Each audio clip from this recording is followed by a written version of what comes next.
Thank you very much and welcome. Firstly, I'll introduce myself. My name is Matt Shepherd. I'm an Insight Manager at Aimia. And as Dr. said, I work within the Nectar Analytics team. And today I'll talk a little bit about, as well as my background, and give you a little bit of an insight into Aimia. I'm going to try and explain how we have tried to use R to make business personal. So just by way of background, in terms of Aimia, you may think of us as Nectar. However, we're much bigger than that. We're a global leader in loyalty management. We offer world-class solutions across many vertical industries, many geographies around the world, and also multiple channels. And what I'm going to try and do today is show you how analytics, which is a key enabler in helping us make business personal, and how we use R to help realise this vision. And what we want to do is try and use R to help us understand our customers better through better data visualisation, to model customers using better segmentation techniques, and personalise the communications with our collectors through targeted and relevant campaign selections. So hopefully, through the course of these presentations, I'll share some examples of how we've achieved that. So in terms of Aimia, in terms of a sense of scale, we run over 300 loyalty programs. We send more than 1 billion messages each year. There are more than 500 million transactions and interactions per month on our databases. There are 300 million members in the programs managed by Aimia worldwide, and analytics is at the heart of this operation and everything we do. I'm now going to spend just a couple of minutes on this very important slide of talking around our guiding principles. We've got two principles that help define our analytics. The first one is making business personal. We want to do this because we believe in making business personal. We believe that we mean it for our clients. As an example, if you think back to, say, 50 years ago, your weekly shop would split across local stores, including the butcher, the grocer, the corner shop. All of these stores would know their customers personally. And you can think of someone like Arkwright and Open All Hours. They would know their customers in great detail. They would know your likes, your dislikes, and your shopping habits. If you didn't go to the shop for a week, they knew the reason why. Lapsing models and propensity models weren't required in those days. They could also recommend new products for your basket. They knew you as individuals. They could upsell you, based on your known shopping habits, and that's something that Arkwright was very skilled in. So making business personal is a corporate vision, but it isn't the only reason why we choose it for Aimia Analytics. We chose it because it really resonated, and in particular, it's such a good phrase at helping us, to be proud of the work we do across the team. So within Aimia Analytics, we use a combination of their excellent and robust data, our statistical knowledge, and the commercial acumen to help our clients make business personal. When we build a segmentation, we're helping to make business personal. When we help put the right products in front of the right people at the right time, we're making business personal. When we send highly personalised communications to our collectors, we're making business personal. So the second visual on this slide looks at driving impact. As analysts, we want all of our analytics to have impact. And we believe that's what separates us from our competitors. We don't get hung up on complexity for complexity's sake. We don't care how big the database actually is.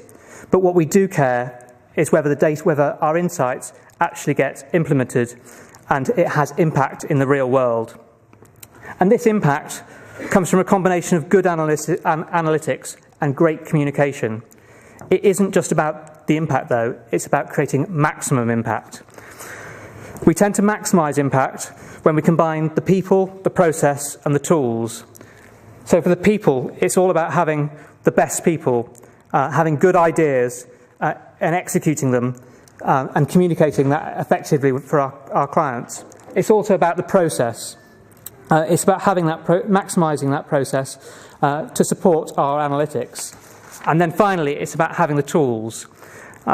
Making a piece of analytics into a tool or product makes it much more scalable, it makes it repeatable, and therefore it's more likely to have maximum impact.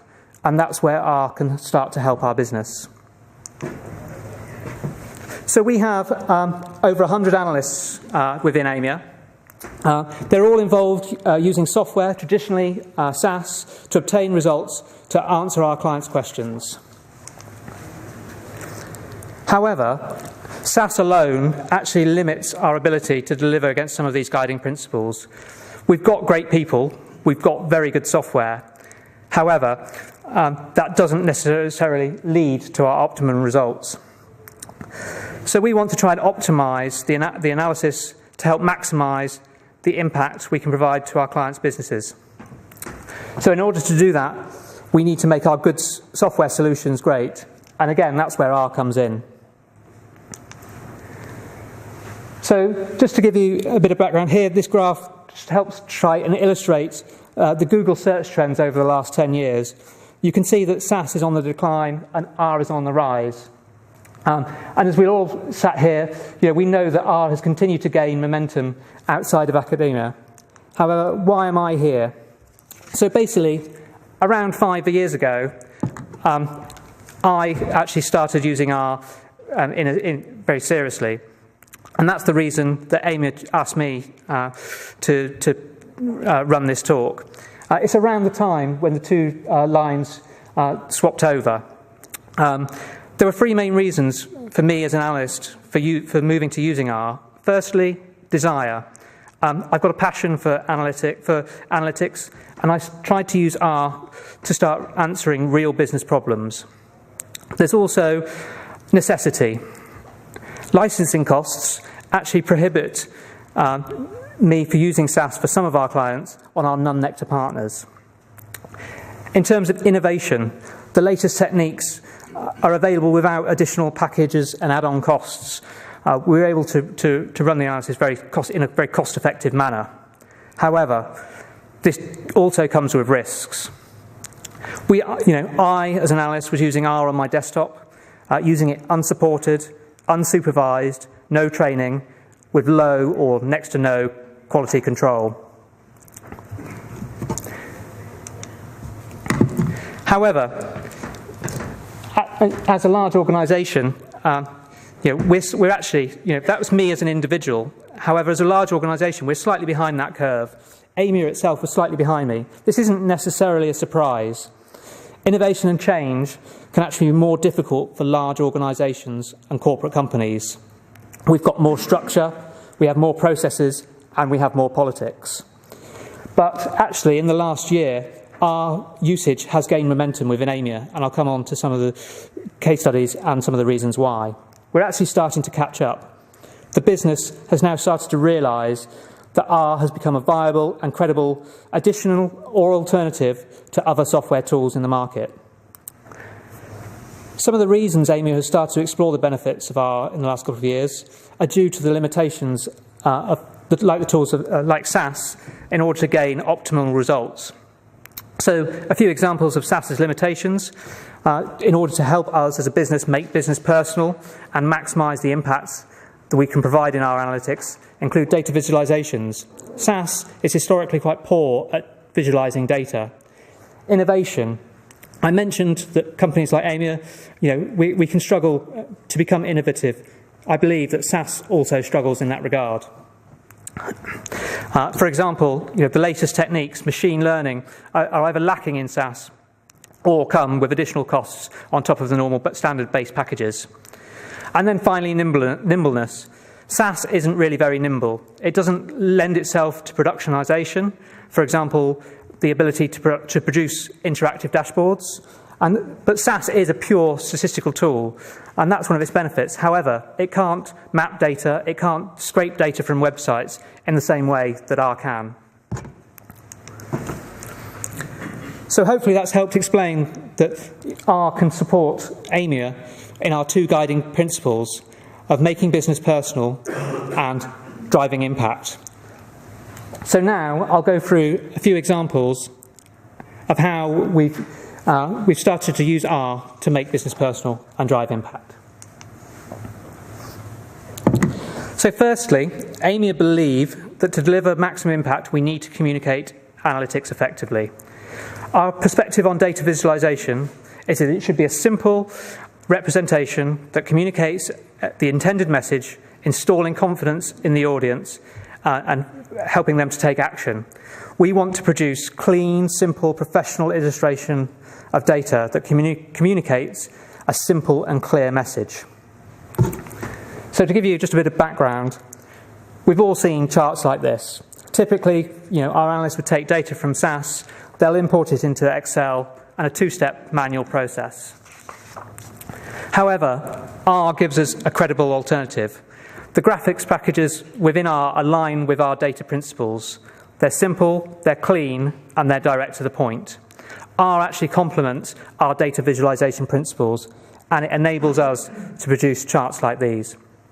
We actually have also created our own R package to standardize the colors and the formats within the charts that we produce. This actually helps us save time. It helps create a standardized, internally approved charting structure that helps us communicate the information effectively and then allows us to spend that additional time looking at the strategy and maximizing impact.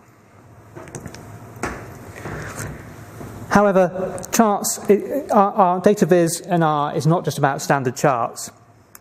One of my clients, Dulux Decorator Centres, wanted to look at their competitor store analysis. And traditionally, this information was supplied in Excel with very little or no data visualization. The data we supplied was very hard to understand, and we decided that there must be a better way within R.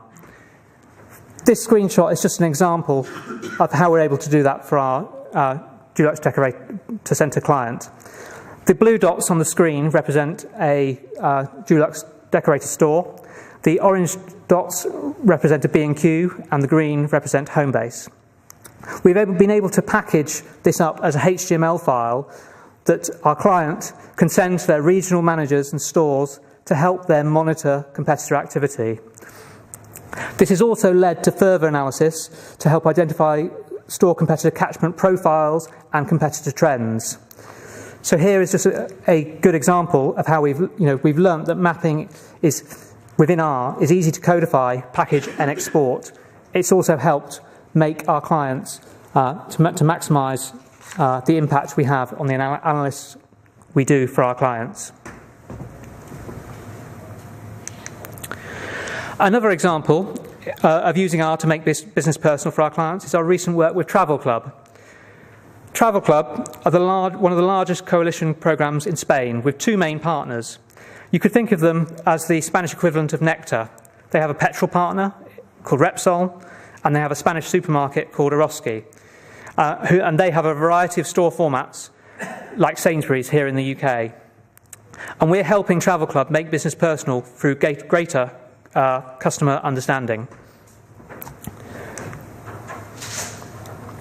So what was the challenge for working with Travel Club? Travel Club have millions of members. These collectors are all very different. They've got varying levels of tenure, spend and engagement. However, the main communication to the base was via a quarterly DM statement to all collectors. There was actually no differential in the message across those groups. So actually, they lacked an overarching understanding into their customer base. They weren't making business personal. So how did we go about changing this?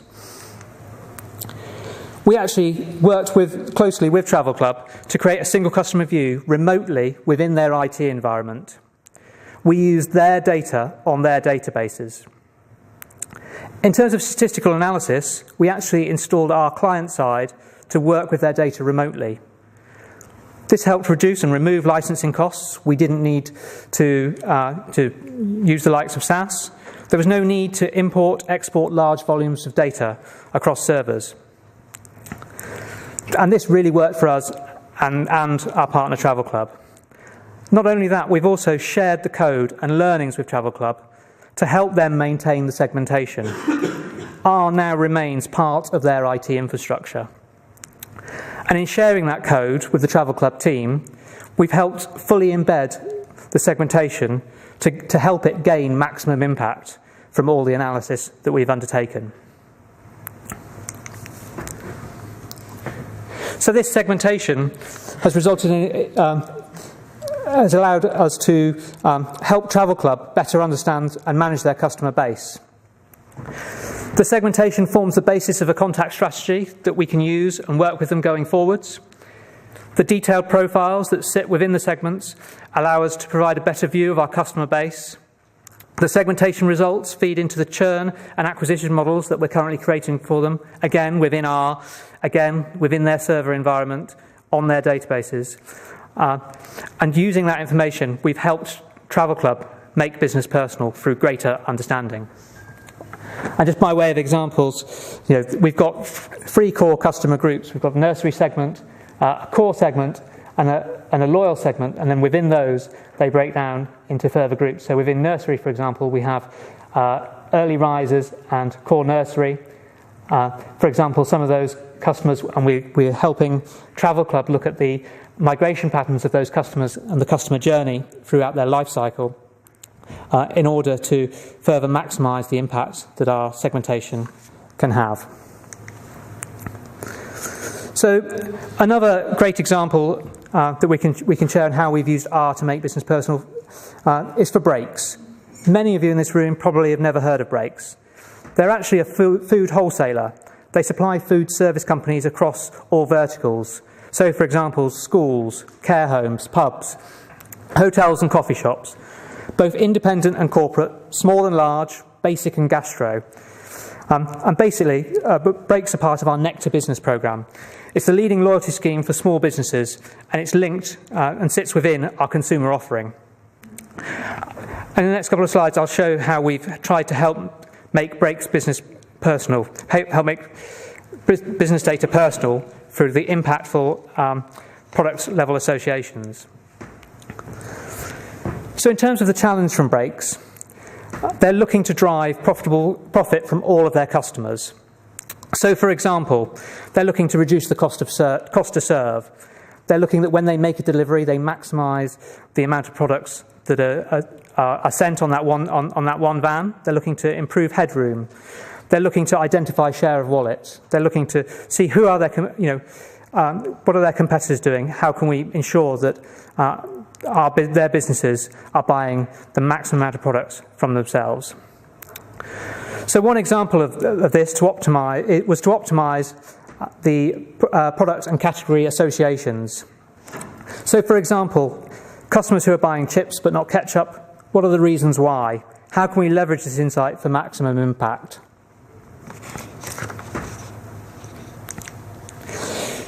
So in terms of the approach, we've helped develop models that identify categories and SKUs that customers would be more likely to shop in to increase the revenue and share of wallet for Brakes. This was actually built within R using the EARL package, and we were able to also visualize the data easily and share the results with the client in a simple and easy to understand manner.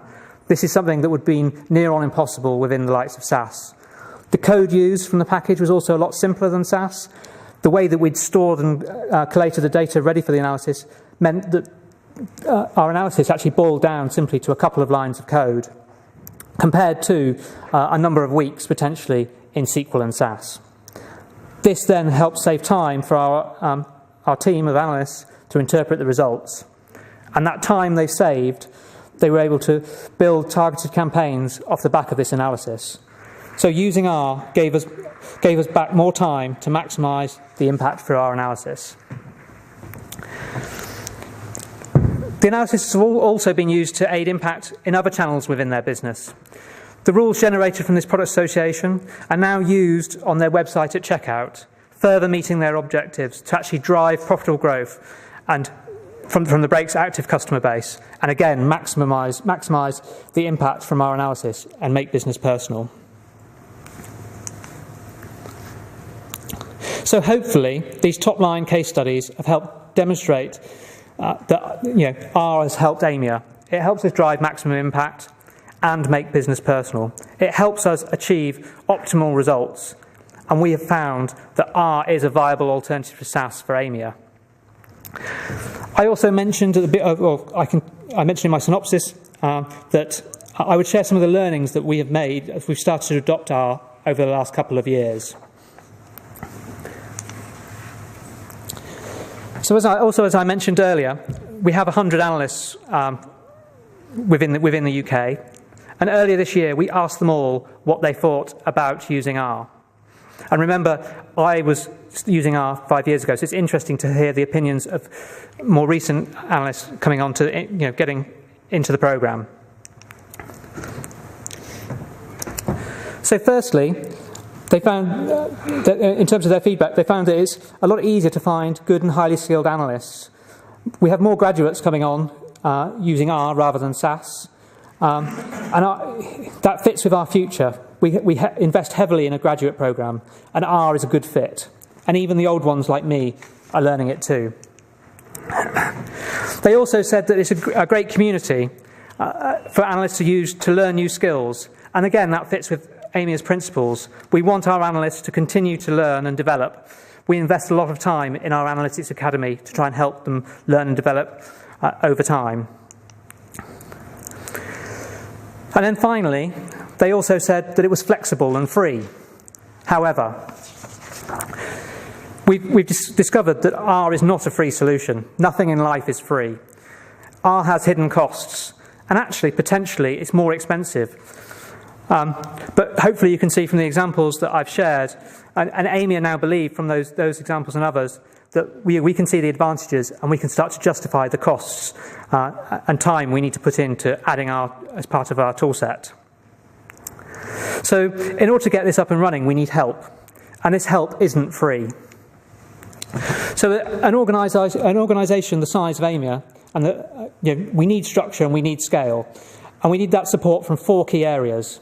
So the first one is IT, the cost. IT costs money. There's a cost in terms of security, hardware, the cost of the servers, learning. As I've already mentioned in terms of our academy, we need the cost of training, help and support. And in order to have that support, we need it both internally from within the business in those 3 areas, but also externally. And we're currently working with Mango Solutions to try and make sure all of the above is covered. All of this costs time and money. Hence, R is not the free and cheap solution that individuals often assume. So in terms of a summary, hopefully I've shared that R supports our 2 guiding principles in order to make business personal and drive impact. And hopefully these case studies show that we're taking positive steps in driving R forward. As I've just mentioned, nothing in life is free. We need help and support from across the organisation and external partners to make this happen. And then finally, as an organisation, we were fairly late to the R party. However, we are starting to gain momentum. Case studies such as these I've shared today are helping us to prove its value to our business. And then finally, as you saw in the examples from our research, our analysts are also starting to embrace R and see its advantages. Thank you very much.